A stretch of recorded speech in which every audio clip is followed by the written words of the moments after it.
Hello everybody. So today I want to talk about trigonometry. The topic that is about we need to find the value of this one. So now I want to show you how to answer.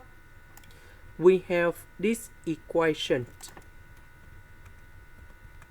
So I will put number 5 go to the left, sin x minus cosine x will go to the right, and we have like this.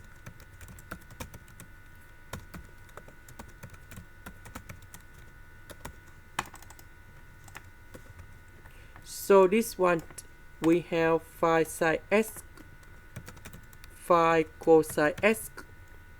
This one we have 6 sin x minus 6 cosine x.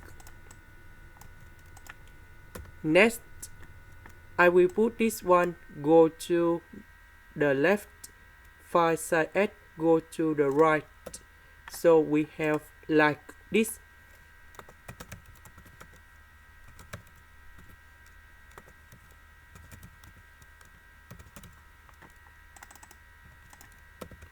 So this one we have 11 cosine x.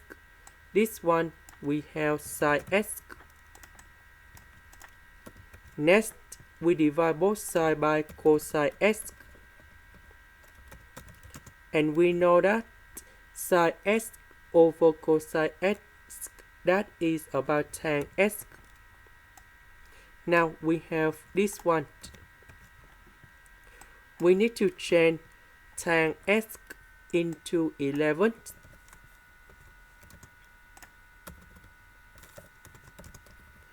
So we calculate this one, and we have 61 over 60. This is the end. Thank you for watching.